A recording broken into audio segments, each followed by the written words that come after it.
Dy kategori dhe për dy data. I pari do të jetë 30 shtatori dhe për një kategori tjetër në 31 dhjetor, ndërkaq që ai ka prezantuar paketën e dytë ku ka zbuluar se të gjithë do të përfitojnë 176.000 persona në një vlerë totale prej 70 milion dollarësh. Ai ka deklaruar se kjo paketë do të miratojë gjatë 48 orëve në vijim.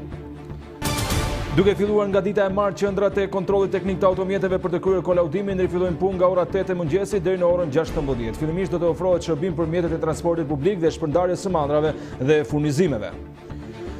Ministri i Arsimit Besa Shahini në një intervistë për Report Televizion ka deklaruar se viti shkollor nuk do të përsëritet dhe nëse shkollat nuk hapen në maj, viti do të shtyhet me një muaj ndërsa maturantët do të marrin diplomat në korrik.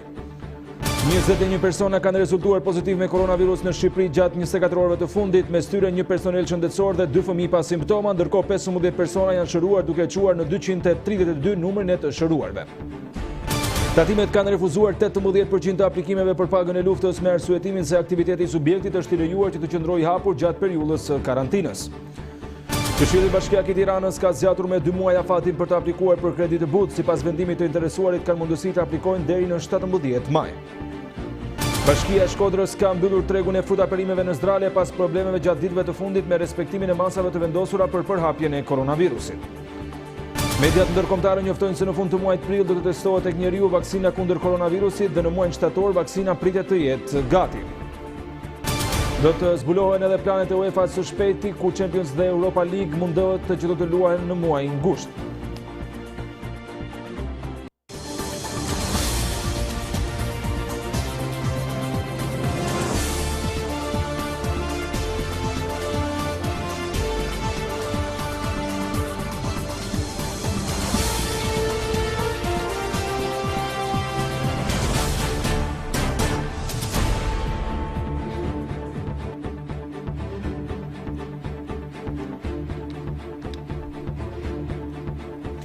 I shohim në këtë momente në mënyrë më të zgjeruar të gjitha materialet e përgatitura nga Departamenti i Informacionit, ku vetëm para pak minutash ka përfunduar komunikimin e tij kryeministri i Shqipërisë Edi Rama, i cili ka folur për paketën e dytë financiare, e cila do të miratohet gjatë 48 orëve në vijim, ndërsa lëvrimi i fondit do të nisë pra që nga data 20 prill. Ai ka dhënë edhe lajmin se tatim fitimi do të shtyhet për 2 kategori të cilat janë të rëndësishme.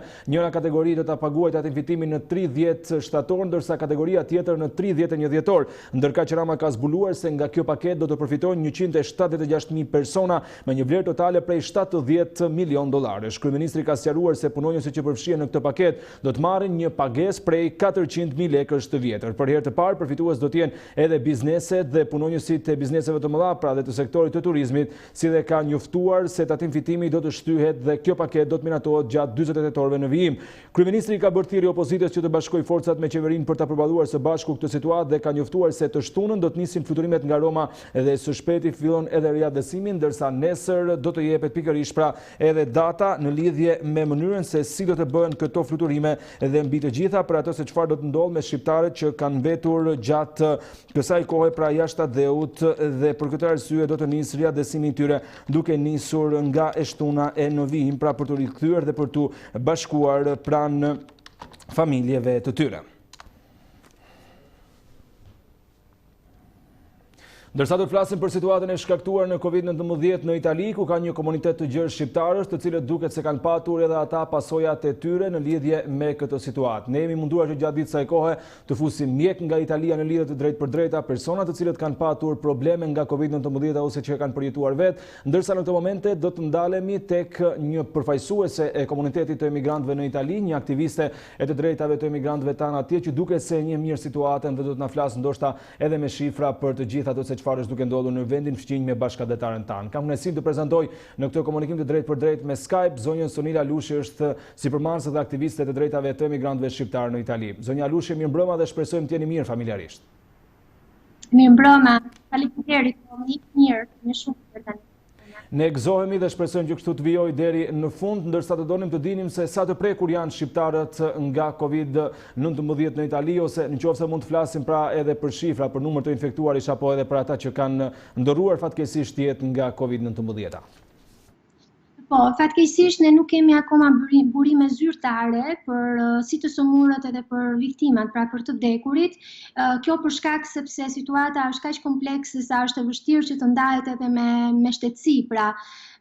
Por për sa më përket mua personalisht jam në dijeni për 11 viktima me origjinë shqiptare, pra shqiptar, dhe prej tyre janë nga veriu i Italisë janë 1 nga Treviso, 1 nga Pavia, 3 nga Brescia, 2 nga Cremona, 1 nga Roma, një mik i dashur mbi të gjitha, dhe 3 nga provinca e Bergamos. Këto janë burime jo zyrtare, pra komunikime private që unë kam patur me me shqiptarë të ndryshëm që jetojnë në Itali, të cilët më kanë konfirmuar edhe për ta dhënë si lajm. Për fat keq, kemi midis tyre edhe të moshës së re, pra kemi 3 raste tek të 60-tat, dhe të tjerët janë mesatarisht mosha 72-73 vjeç. Kemi dhe të sëmur, disa raste që njoh dhe personalisht, disa janë shtruar në terapi intensive, por deri tani nga të tilla raste kemi lajme të mira, pra janë jashtë rrezikut. Kjo është Po, zonja Lushi, se sigurisht janë detaje të cilat janë të trishta, por në fakt duhet të ndajmë për teleshikuesit tanë. Për personat shqiptarë të cilët kanë ndërruar jetë në Itali, ceremonia ose banesa e fundit pra e kanë në Itali, apo janë kthyer në Shqipëri përmes procedurave të veçanta për herë të fundit pranë familjes së tyre, çfarë kemi mundur të mësojmë në lidhje me këtë detaj? Në lidhje me këtë gjë di shumë pak, sepse për fat keq tani edhe varrimi është pjesë shumë e komplikuar për faktin e Covidit dhe shumë shpesh viktimat janë të izoluara dhe vetë viktimat italiane kanë një vështirësi në këtë moment për rritet që janë të ndaluara, por edhe për varrimin. Pra, unë di që disa prej tyre, ata që kanë shtetësi shqiptare dhe që familjet kanë zgjedhur, janë në pritje akoma për të sjellë të afërmit në Shqipëri. Kurse disa të tjerë, ata që kanë shtetësi italiane dhe familjet kanë preferuar që të varrosen në Itali, edhe për shkak të afërsisë me të dashurin kanë vendosur varimin në Itali. Gjithsesi këto varrime nuk janë bërë për shkakun e karantinës, pra për momentin është një situatë mjaft e ngrirë. Zonja Lushi, ju përmendët pak më parë mes fjalëve që nga Covid-19 fatkeqësisht ka humbur jetën edhe një person që ju e njihnit, apo siç e thatë edhe një mik i juaj. Nuk e di çfarë mund të na zbulosh derisa është e lejueshme ose derisa nuk vjeni në siklet në lidhje me këtë histori. Ka patur simptoma të rënda, sa ka zgjatur periudha e spitalit, çfarë mund të na japësh më tepër detaje për ta rrëfyer tani më edhe nga eksperjenca personale atë se çfarë sjell ky armik i padukshëm? Në mikut në fjalë që në realitet është i shoqi i një mikeshe shumë të ngushtë që kam në Rom, po do flas shumë pak dhe do flas vetëm për atë që vetë zonja ka bërë publike para disa ditësh. Është një zotëri tek të 60-tat që ka patur simptomat e zakonshme, pra një temperaturë shumë të lartë, një kohë të vazhdueshme dhe një temperaturë që nuk binte. Kjo e ka përkuptuar sidomos të shoqen, pra mikeshën time, e cila ka thirrur patjetër me urgjencë, pra urgjencën. Dhe në atë rast ata kanë verifikuar që zotëria kishte nevojë për terapinë intensive dhe u shtruar me urgjencë në terapi intensive në spitalin e Romës. Fatkeq nuk u zgjua më prej aty dhe kjo solli që të ikte shumë shpejt. Detaj tjetër t'ju them në të vërtetë sepse është një situatë e trishtë, po edhe shumë e ngjashme me të gjitha të tjerat. Nuk ka gjëra të veçanta në lidhje me këtë. Domethënë është gjithmonë kjo, simptomat kryesore dhe problematike janë mungesa e marrjes frymës dhe temperatura shumë e lartë.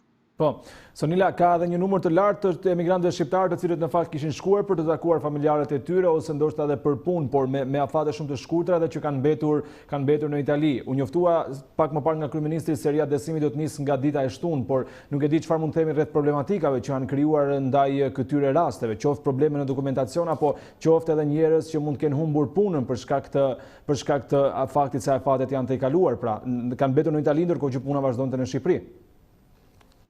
Ky është problem shumë i madh, kam dëgjuar shumë raste, në të vërtetë, dhe di që ambasada dhe konsullata jonë janë në punë të vazhdueshme për të zgjidhur këtë problem.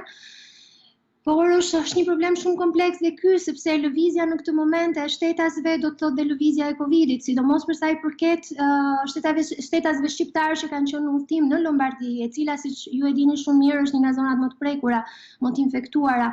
Dhe di që po punohet për këtë situatë, por rezultatet janë të vështira për t'u arritur, dhe e kuptoj shumë mirë këtë pjesë. Nuk kam lajme specifike në lidhje me këtë gjë, por që kemi probleme si komunitet.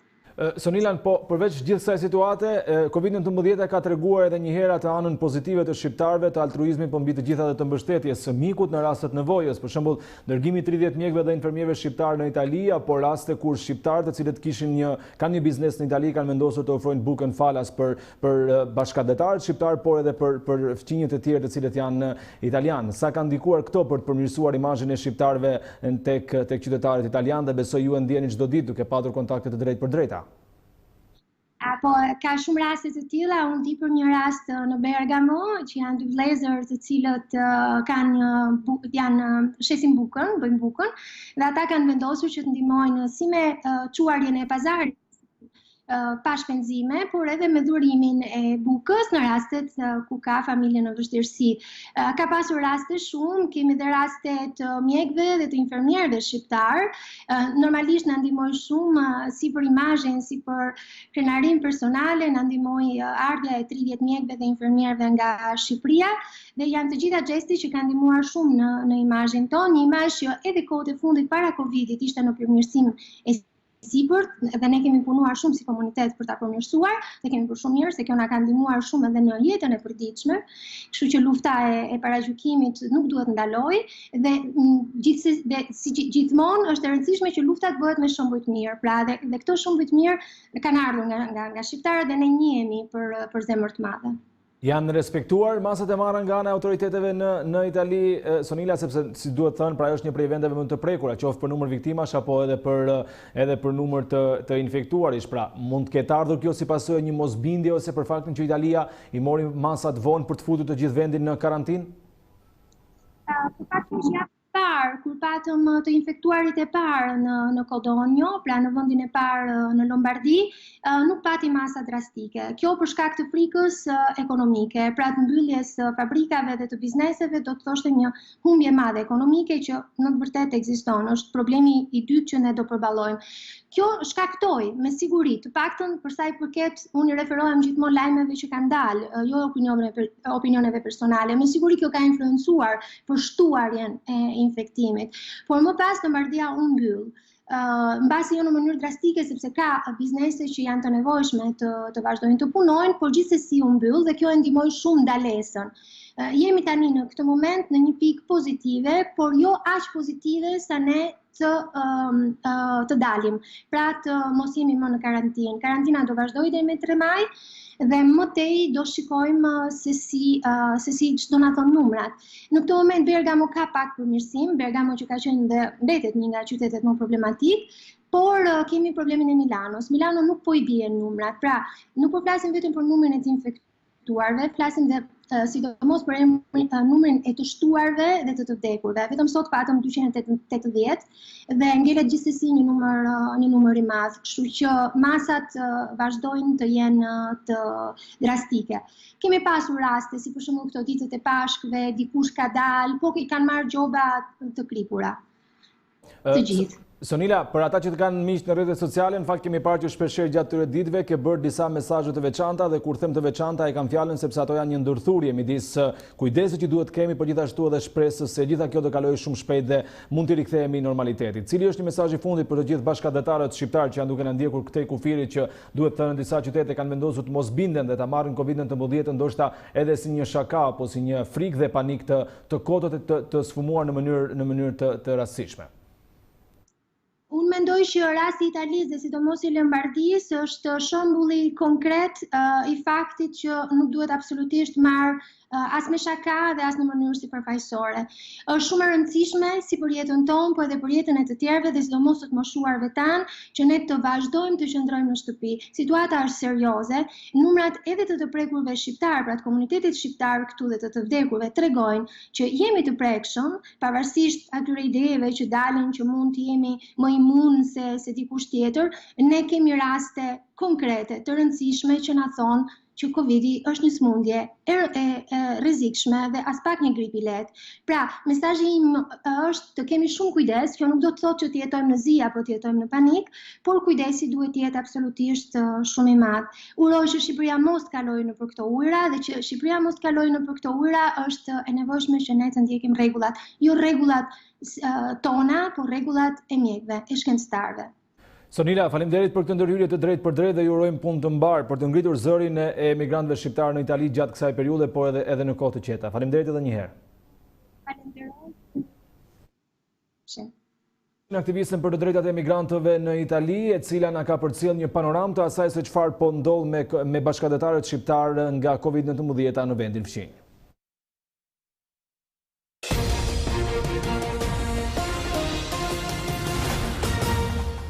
Do të vijojmë me të tjera informacione të ditës, duke filluar nga dita e martë, vendet e kontrollit teknik të automjeteve, njohur ndryshe si kolaudimet, do të jenë të hapura nga ora 8 e mëngjesi deri në orën 16, ndërsa parsor shërbimi do të jetë për mjetet e transportit publik apo ato që merren me shpërndarjen e furnizimit të mandrave. Njoftimin e ka bërë Drejtoria e Përgjithshme e Shërbimit të Transportit Rrugor. Qendrat e kontrollit teknik të automjeteve rifillojnë punën ditën e martë, datë 14 prill 2020, fillimisht me shërbimin për automjetet e transportit dhe shpërndarjes së mallrave e furnizimeve, njoftoi Drejtoria e Përgjithshme e Shërbimit të Transportit Rrugor. Gjithashtu, rinis funksionimi edhe i arkave të pagesës së taksave vjetore dhe tarifave të patentave, që ishte bllokuar që prej më shumë se një muaj. Aktualisht, makinat lejohet të qarkullojnë edhe pse mund duke kaluar afati i pagesës së taksës së përvitshme dhe i kolaudimit. I vetmi dokument që nuk është pezulluar është siguracioni, i cili mund të blihet edhe online, por tani situata edhe në këtë drejtim po shkon drejt normalizimit. Autoritetet sqarojnë se për çdo makinë duhet të rezervohet kontrolli në qendrën që i përket zonës së tij të regjistrimit, kur kërkohet të plotësohet detyrimisht në fushën e emrit ose mbiemrit edhe numri serial i pullës së taksës vjetore të paguar. Drejtuesit e mjeteve të paraqiten me maskë fytyre e doreza dhe të kenë në gabinë solucion disinfektimi për sipërfaqet e brendshme të kabinës, xhamat ansor të lihen gjysmë ose plotësisht të ulur. Ndërkohë, kush kërkon të rinovojë lejen e drejtimit të makinës apo të paguajë taksat vjetore, ka nesër mund të drejtohet në sportelet e drejtorive rajonale të shërbimit të transportit. Edhe Drejtoria e Përgjithshme e Shërbimit të Transportit njoftoi se nga 14 prilli rifillojnë të gjitha shërbimet në sportele në oraret 08 e mëngjesit me 16:00 nga dita e hënë në të premte. Ministri i Arsimit Besa Shahini ka deklaruar gjatë një interviste për Report Televizion ditën e sotme se nëse shkollat nuk rihapen në maj siç është parashikuar, atëherë viti shkollor 2019-2020 nuk do të përsëritet, por maksimumi mund të shtyhet me një muaj. Ajo ka qetësuar maturantët duke deklaruar se mësimet online që janë bërë gjatë kësaj kohe nuk do të jenë si pyetje në provimet e maturës shtetërore. Skenari i ripërsëritjes së vitit shkollor nuk është në agjendën e Ministrisë së Arsimit. Ministrja Besa Shahini në një intervistë për Report Televizion theksoi se viti shkollor do të përfundojë me do e mos. Sipas Shahinit, skenari që po diskutohet është ai që nëse nuk do të arrihet që shkollat të hapen brenda muajit maj, mësimi do të shtyhet edhe me një muaj, duke e mbyllur atë në korrik. Shpresojmë të vërtet që do arrijmë të kthehemi në objektet shkollore para fundit të vitit shkollor, sepse do ishte rëndësishme që të bënim 1 ose 2 javë minimalisht leksione para se ta mbyllim vitin shkollor, që nxënësit të marrin vlerësimet në klasë dhe maturantët të përgatiten për testin e maturës. Sidoqoftë, ne po përgatitemi për cilin do skenar, sikur të kthehemi në shkollë, po dhe sikur të mos kthehemi në shkollë. Ajo që është e rëndësishme është të revizohen 2 elemente. E para që duhet ta mbyllim vitin shkollor, pra nuk duhet që të përsërisim këtë vit shkollor, por nëse është e domosdoshme, nëse nuk arrim të hapim shkollat në maj, atëherë duhet që ta shtyjmë pak vitin shkollor për një muaj nëse është e nevojshme, po në këtë pikë ku jemi tani, nuk duket se është e domosdoshme që të bëhet kjo. Ministra ka qetësuar të gjithë maturantët se ata do t'i kryejnë provimet e maturimit, por në teste nuk do të përfshihen orët e mësimit të bëra në kohën e karantinës online. Madje sipas saj mund të shtyhen edhe aplikimet e maturantëve për në institucionet e arsimit të lartë, pra në universitete. Testi maturës do të mbahet për shkak se është test i cili i liron nxënësit nga shkolla e mesme dhe i përgatit për çdo tjetër që do të bëjnë në të ardhmen. Kështu që ne do të donim që ta mbyllim vitin shkollor në kohë, në mënyrë që maturantët i marrin diplomat, nëse jo me një korrik kur i marrin zakonisht, spaku nga mesi i korrikut, sepse ka maturantë që kanë plane që aplikojnë për universitet këtu apo jashtë dhe duam që ata spaku ta kenë sigurinë se mund ta bëjnë këtë gjë kudo që kanë vendosur të studiojnë. Dhe po e them vazhdimisht në gjitha këto komunikimet e mia publike dhe përsëris edhe sot, maturantët nuk kanë nevojë të shqetësohen fare. Këto leksione që janë zhvilluar në kushte shtëpie, nëse nuk arrim t'i përsërisim në shkollë, nuk do jenë në formë të pyetjeve në maturë. Pra nëse na shtyhet viti shkollor për një muaj, i shtyjmë datat për aplikim në universitet për një muaj gjithashtu. Nuk kanë munguar ankesat e prindërve se fëmijët e tyre nuk kanë arritur të përvetsojnë njohuritë e marra online dhe për këtë ministre Shahini tha se do të lejohet të përsëritin vitin ata që do ta kërkojnë, por jo një gjeneratë e tërë. Sipas ministres, leksionet online po funksionojnë dhe 97% e nxënësve janë në kontakte të ngushta me mësuesit për të gjitha paqartësitë e mësimdhënies. Statistikat 24 orëshe me COVID-19 në Shqipëri japin lajmin e mirë se janë shëruar edhe 15 pacientë të tjerë, por në fakt edhe numri të infektuarve gjatë 24 orëve të fundit ka qenë i lartë. 21 raste të reja janë regjistruar nga testet e bëra, ku 13 dolën vetëm në qytetin e Shkodrës. Detajet i dha në një komunikim nga Ministria e Shëndetësisë, drejtoresha e Institutit të Shëndetit Publik, Albana Fico. Shënohen 21 raste të reja me koronavirus në vendin tonë gjatë 24 orëve të fundit, duke çuar numrin e rasteve gjithsej në 467. Mes 21 rasteve të reja është një personel mjekësor dhe 2 fëmijë të cilët janë asimptomatik. Dje janë testuar 193 persona të dyshuar, prej të cilëve janë konfirmuar 21 raste të reja pozitiv me COVID-19, nga të cilët një personel shëndetësor dhe 2 fëmijë që janë asimptomatik. Deri në këto momente janë testuar 4070 raste të dyshuara dhe prej tyre janë konfirmuar pozitiv me COVID-19 467 raste. Në këtë grafik, i cili tregon kurbën nga dita e shfaqjes së shenjave klinike, deri në vendosjen e diagnozës, mesatarja është 5.8 dhe ky është një indeks i rëndësishëm për kapjen në kohë të rasteve pozitive. Gjatë 24 orëve të fundit vjen dhe një lajm i mirë kur 15 pacientë të tjerë janë shëruar, duke çuar numrin e të shëruarve nga COVID-19 në 232. Aktualisht në 2 spitalet COVID po marrin shërbim 52 pacientë. Ju informojnë se në shërbimin infektiv aktualisht gjenden 43 të shtruar, 7 pacientë janë në terapi intensive, ndërsa 2 prej tyre janë të intubuar. Ndërsa në spitalin COVID-2 Shefqet Ndroqi gjendet të shtruar 9 pacientë, 7 janë në terapi intensive, ndërsa 5 prej tyre janë të intubuar. Në lidhje me personelin mjekësor, aktualisht janë 49 persona, mes të cilëve 32 të shëruar dhe 17 në gjendje të mirë. Vetëm 2 prej personave të personelit shëndetësor ndodhen të shtruar në spital dhe janë në gjendje të qëndrueshme. Harta e të prekurve nga COVID-19 zjerohet në Tiranë me 6 raste, Shkodër 13 raste, Durrës me 1 rast dhe Hasi me 1 rast. Aktualisht në karantinë shtetërore në Durrës, në zonën e Kavalishencës, ndodhen 35 persona.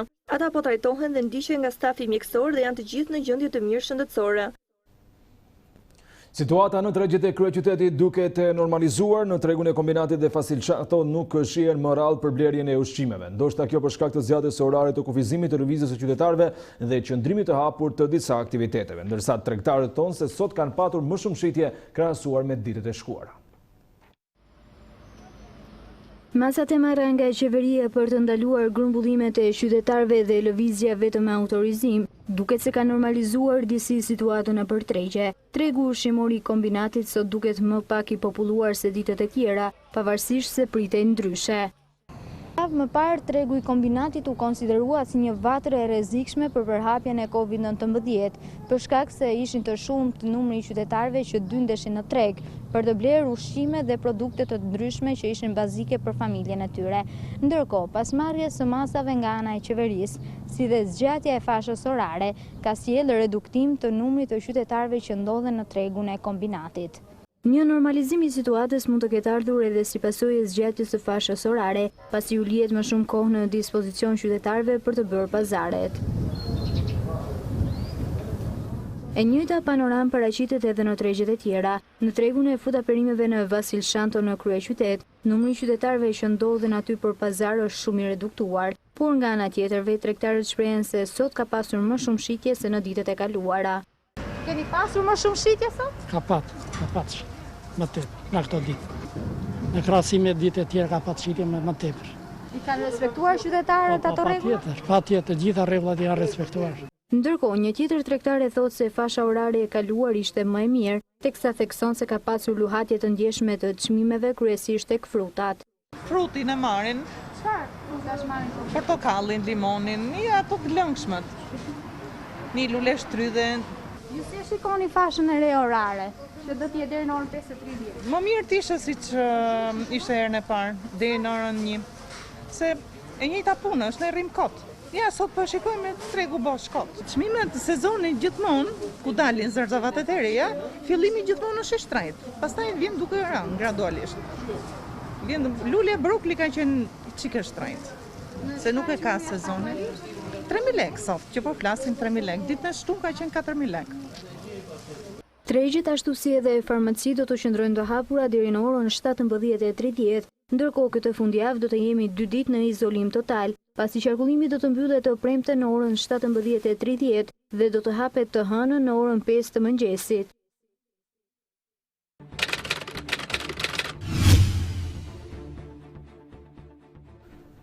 Flasim për informacionet nga politika. Në seancën e 16 prillit, deputetët do të diskutojnë 24 çështje, mes tyre ndryshimet në kodin penal, 2 dekretet e metës dhe aktet normative. Me maskë dhe doreza, deputetët do të votojnë edhe për shtyrjen e reformës zgjedhore dhe hetimit të presidentit Ilir Meta.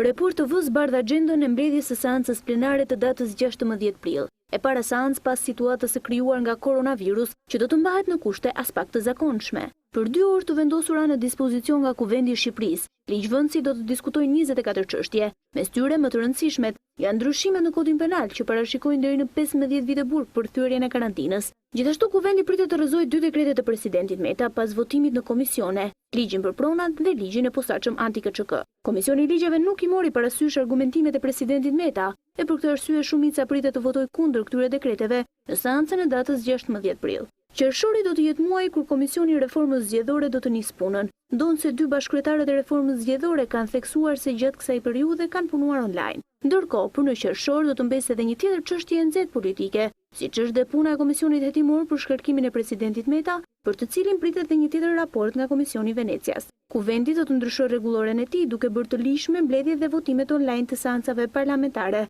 por gjithashtu dhe mundësim për të zhvilluar me prezencë të reduktuar të deputetëve seancat plenare në rast të fatkeqësive natyrore. Këtë vendim Kuvendi e mori pas situatës së krijuar nga koronavirus. Gjithashtu, do të miratohen edhe 12 akte normative të qeverisë që përmbajnë masa shtrënguese në kuadër të luftës ndaj COVID-19. Disa prej këtyre akteve do të diskutohen dhe në ditën e vazhdim në punimet e komisioneve. Puna e kryesisë së Kuvendit do të vijojë normalisht, duke mundsuar dhe ndjekje live të punimeve dhe diskutimeve që do të kenë.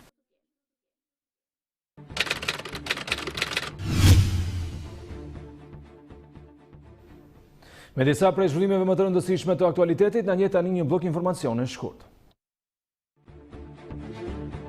Një 39 vjeçar ka humbur jetën pasi automjeti që ai drejtonte doli nga rruga. Aksidenti ndodhi mesnatën e së dielës në aksin rrugor Lajmi-Lot, pranë një pike karburanti. Viktime e këtij aksidenti mbeti shtetasi me iniciale AI me banim në fshatin Tal të Lezhës. 39 vjeçari ka qenë duke udhëtuar i vetëm kur ka humbur kontrollin e mjetit dhe ka dalë nga rruga.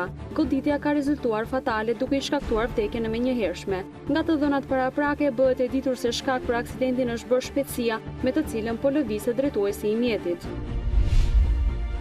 Një aksident me një të plagosur është regjistruar në zonën Gore në Lushnje. Në aksident janë përfshirë 3 mjete, mes tyre një frez makinë bujqësore që mendohet të ketë qenë dhe shkaku i aksidentit. I plagosuri Dritan Pina 40 vjeç ndodh në gjendje të rëndë për jetën në spitalin e Lushnjës. Një mjet bujqësor tip frez që lëvizte në autostradë është goditur nga një kamionçin tip Benz dhe kjo e fundit është goditur nga një tjetër mjet. 3 të rinj kanë thyer karantinën në Durrës duke u konfliktuar mes tyre me mjete prerëse për motive të dobta. Gjatë patrullimit të policisë janë parë 3 persona të cilët po konfliktoheshin me njëri tjetrin, ku policia ka ndërhyrë menjëherë duke parandaluar për shkallëzimin e situatës. Shtetasi EH, 27 vjeç, ka goditur me fik 2 vëllezërit AN, 26 vjeç dhe TN, 30 vjeç, të cilët ndodhen jashtë rrezikut për jetën. Pas arrestimit të 27 vjeçarit, policia i ka vendosur gjop me 10.000 lekë dhe 2 vëllezërve pasi kishin shkelur orarin e karantinës. Një aksident I rënd ka ndodhur në autostradën Fierlushi në vendin e quajtur Pushimi I shoferit, kur pasoi një person ka humbur jetën. Automjeti tip Renault me drejtues shtetasin AD, banues në Tiranë, ka përplasur një person që udhëtonte me biçikletë. Përpasoi ka ndëruar jetë në spitalin e Lushnjës drejtuesi I biçikletës. Grupi hetimor po punon për identifikimin e viktimës dhe zbardhjen e plotë të rrethanave të ngjarjes. Një aksident I rënd ka ndodhur 2 ditë më parë në Tiranë ku përfshin një 23 vjeçar, I cili si pasojë e plagëve të marra humbi jetën këtë të hënë. Ngjarja është regjistruar pranë tregut të uzinës Dinamo ku një shofer kamioni me bylyk që po fuste materiale ndërtimi dhe hekur në pallatin brenda tregut ka shtypur studentin e identifikuar si Reldi Guga, cili po lëvizte me biçikletë.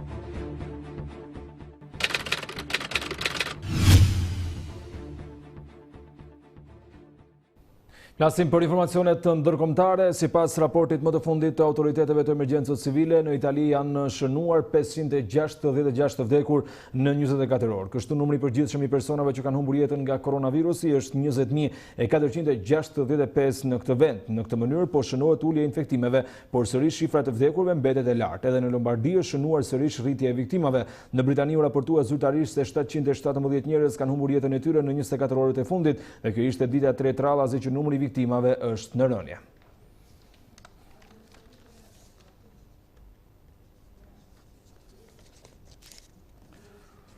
Testet e një vaksine bashkëprodhimi italo-britanik do të kryen deri në fund të muajit prill në Angli tek mbi 500 vullnetarë. Me ato fillimisht do të vaksinohen profesionistët e kujdesit shëndetësor dhe forcat e zbatimit të ligjit, kurse deri në fund të vitit do të nisë prodhimi industrial I saj.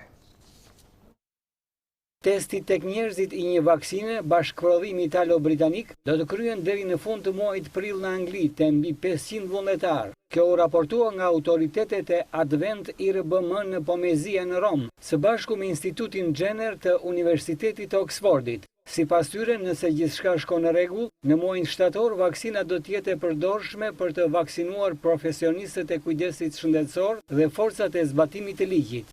Administratori deleguar I IRBM, Piero Di Lorenzo, tha se në sajtet të dhënave të fituara javët e fundit, grupi I parë I vaksinës do të testohet te vullnetarë të shëndetshëm dhe negociatat për një kredi të konsiderueshme me një grup investitorësh ndërkombëtar dhe qeveri të ndryshme të interesuar për të përshpejtuar mëtej zhvillimin dhe prodhimin industrial të vaksinës, tani janë në fazat përfundimtare. Di Lorenzo tha gjithashtu se u vendos që të shkohet direkt në fazën e provës klinike njerëzore në Angli, duke marrë parasysh jo toksicitetin dhe efikasitetin e vaksinës, të bazuara në rezultatet laboratorike të cilat kanë qenë veçanërisht e efektshme. Më herët edhe mediat britanike raportuan se një vaksinë kundër virusit vdekjeprurës mund të jetë gati brenda muajit shtator. Profesorësha e Universitetit të Oxfordit, Sara Gilbert, e cila drejton kërkimin mbi vaksinën, deklaroi se është 80% e sigurt se vaksina që po prodhohet nga ekipi italo-britanik do të jetë gati brenda vjeshtës. Në muajin mars ajo ishte shprehur se vaksina mund të ishte gati deri në fund të vitit, por tashmë ka konfirmuar një skenar më optimist, duke qenë se testimet e njerëzit pritet të fillojnë brenda 2 javësh. Pavarësisht paralajmërimeve se një vaksinë do t'i duhet 18 muaj për t'u prodhuar, profesoresha shpreh se skenari më I mirë për një produkt që funksionon është muaji shtator,